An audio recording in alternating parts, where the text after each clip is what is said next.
Magandang umaga mga kahuan, narito na ang Pag-asa Weather Update today.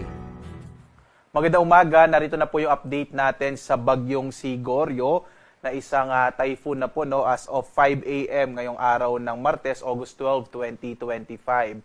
Naging isang ganap na typhoon category na nga po itong bagyong si Goryo na may international name na Podul.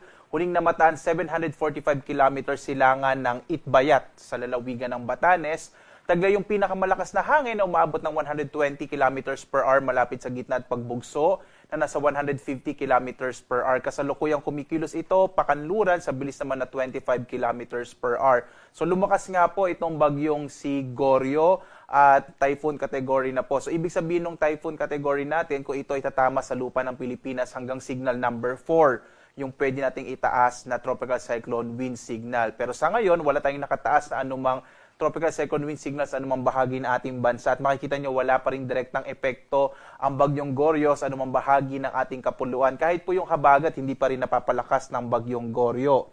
Samantala, ngayong araw, inaasahan natin malaking tsansa ng maulap na kalangitan na may kalat-kalat na mga pag-ulan, partikular na nga sa may bahagi ng kanlurang bahagi ng Southern Luzon, maging sa may Visayas at Mindanao. Makikita nyo, medyo maulap po yung kalangitan dito sa may kanlurang bahagi ng ating bansa. Ang nalalabing bahagi ng ating kapuluan ay makararanas sa mga isolated o pulupulong pag-ulan, pagkilat, pagkulog sa hapon hanggang sa gabi. Makikita po rin nyo, maliban dito sa bagyong Goryo, wala na tayong minomonitor na anumang low pressure area. Wala rin tayong bagyo rin sa labas ng Philippine Area of Responsibility. Tingnan po natin yung latest track ng bagyong si Goryo. Makikita po natin sa latest track nitong bagyong si Goryo na posible nga na ito ay maglandfall bukas ng tanghali bandang sa area po ng Eastern Taiwan at lalabas naman ng Philippine Area of Responsibility bukas ng gabi.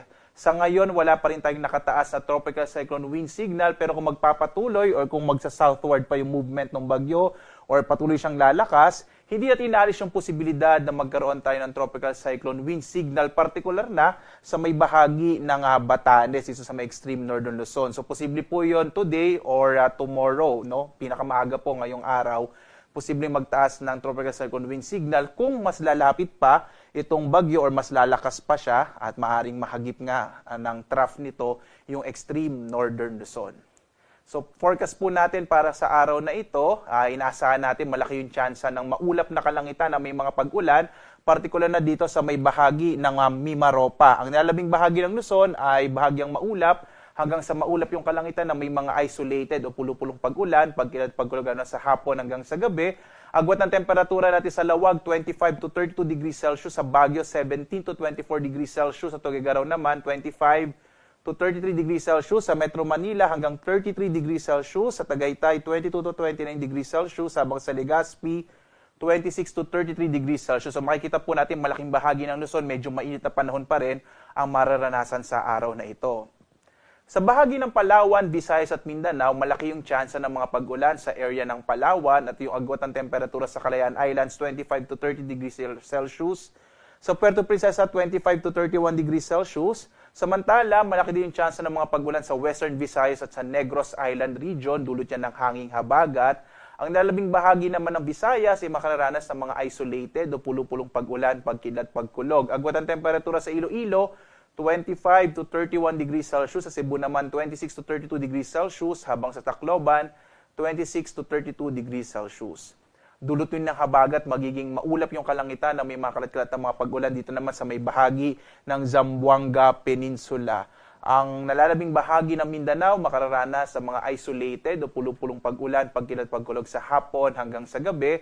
Agwat ang temperatura sa Zamboanga, 26 to 32 degrees Celsius. Sa Cagayan de Oro hanggang 32 degrees Celsius, habang sa Davao 25 to 33 degrees Celsius.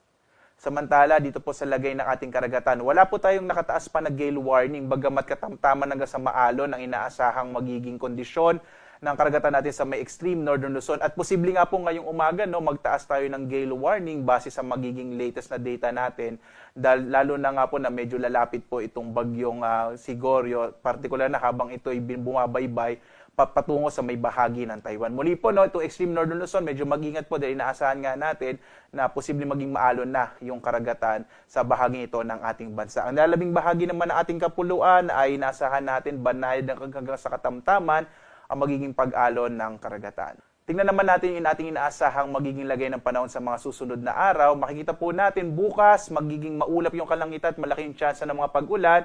Sa extreme northern Luzon, lalo nga medyo lalapit po itong bagyong Sigorio habang patungo sa area ng Taiwan. At gayon din, malaking tsansa ng mga pag-ulan sa Mimaropa, Western Visayas, Negros Island Region at Western section ng Mindanao dulot ng hanging habagat. Pagdating po ng araw ng Huwebes hanggang Biyernes, malaki pa rin yung tsansa ng mga pag-ulan sa malaking bahagi na ng Kabisayaan, Mimaropa at Western section ng Mindanao. Pagdating po ng araw ng Sabado, inaasahan din natin magiging maulap yung kalangitan, maging dito sa may area ng Calabarzon, Mimaropa, at sa may western section ng Kabisayaan. Malaking bahagi pa rin ng Luzon, kasama na yung Metro Manila, at malaking bahagi ng Mindanao, inaasahan natin in the next few days ay generally fair weather na may mga isolated rain showers and thunderstorms sa hapon hanggang sa gabi. Ito po yung mga pag-ulan na tumatagal ng hanggang 1 hanggang 2 oras. At sundan pa rin po tayo sa ating iba't ibang mga social media platforms, halo't patuloy natin minomonitor itong bagyong Goryo.